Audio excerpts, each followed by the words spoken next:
মধ্যে এসেছেন যে এমন ভালোবাসা গোটা বিশ্বের উম্মতি যদি ভালোবাসতে পারে এক পাল্লায় রাখা হয় রাসূলের ভালোবাসা, আর আবু তালেবের ভালোবাসাটা এক পাল্লায় রাখা হয়, আবু তালেবের ভালোবাসার পাল্লাটা ভার হয়ে যাবে। বলুন না সুবহানাল্লাহ। রাসূলুল্লাহর এই চাচা এত ভালোবাসার পরেও আপনাদের কাছে প্রশ্ন, আবু তালেব জান্নাতি না জাহান্নামী? বলুন, জাহান্নামী। কেন?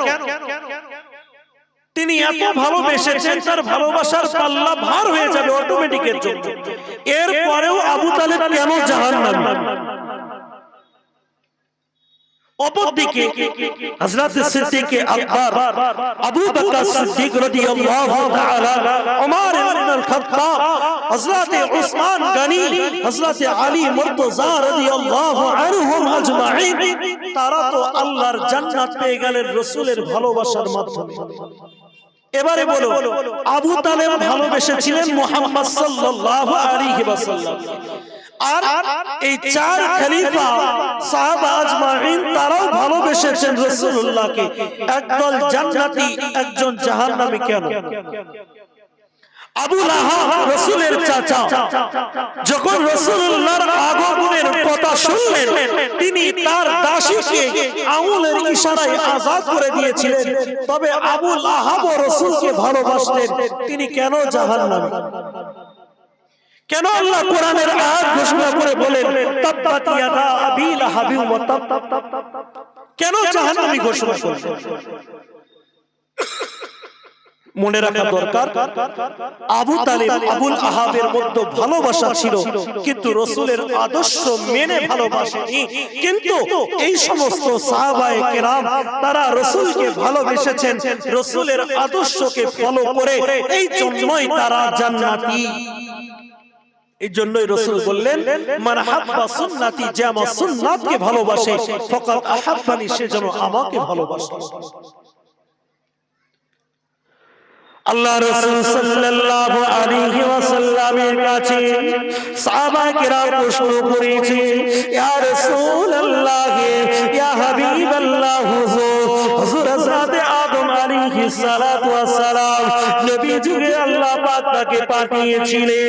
তিনি যখন বিদায় নেবেন, এমন অবস্থায় অপর এক নবীর আল্লাহ পাকের তরফ থেকে ঘোষণা দিয়ে যায়, ইয়া রাসূলুল্লাহ, ইয়া হাবিবাল্লাহ, হুজুর যখন হযরত ইয়াহইয়া আলাইহিস সালাতু ওয়াস সালাম তিনি যখন দুনিয়া থেকে চলে যান, আর এক নবী সুসংবাদ দুনিয়াতে রেখে যান, এমনি করে যত নবী দুনিয়া থেকে বিদায় হয়েছে, অপর নবী সুসংবাদ দুনিয়াতে রেখে গিয়েছে।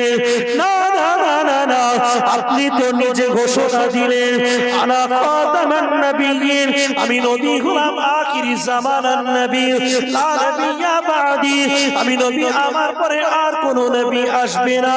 ইয়া রাসূলুল্লাহ, ইয়া হাবিবাল্লাহ, হুজুর, হুজুর আপনার কাছে আমাদের প্রশ্ন, ইয়া রাসূলুল্লাহ, আপনি দুনিয়া থেকে চলে যাবেন, যেহেতু আপনার পরে আর কোন নবী আসবে না, তবে আপনি দুনিয়া থেকে চলে গেলে শয়তান আমাদেরকে ধোঁকা দেবে, দুনিয়ার লোক লালসা আমাদের মধ্যে ঢুকে যাবে।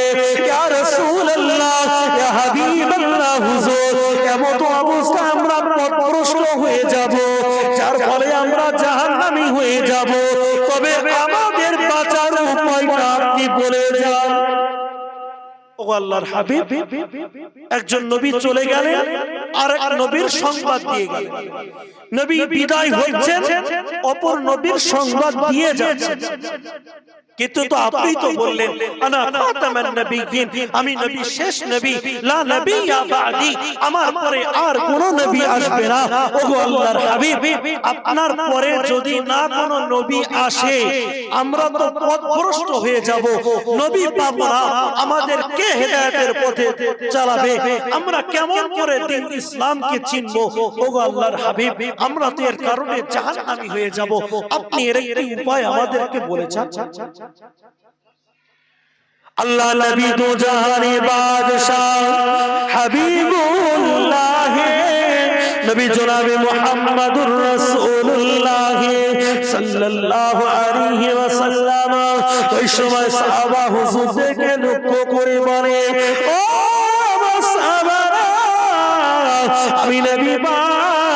সাল্লাল্লাহু আলাইহি ওয়াসাল্লাম দুনিয়া জমিন থেকে বিদায় হয়ে চলে যাব, না না না না না, আমার পরে আর কোন নবী আসবে না।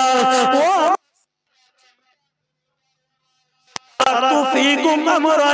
আমি নবী তোমাদের কাছে দুইটি জিনিস রেখে গেলাম,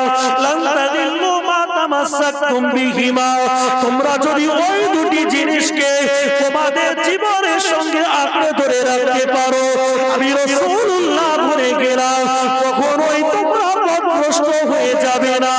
ও আমার সাহাবারা, ওই দুটি জিনিস হলো আমি রাসূল বললাম কি কিতাবুল্লাহ ওয়া সুন্নাত রাসূলিহি, আল্লাহ পাকের রেখে যাওয়া কিতাব, আল্লাহ পাকের দেখে যাওয়া কালামুল্লাহ, অপরটি হলো সুন্নাত রাসূলিহি, আমি নবী পাকের রেখে যাওয়া আমার সুন্নাতগুলিকে যদি তোমরা তোমাদের জীবনে আঁকড়ে ধরতে পারো, আমি নবী মুহাম্মদ জানিয়ে দিলাম কোনদিন তোমরা পথভ্রষ্ট হবে না। একবার জোরে জোরে বলুন সুবহানাল্লাহ।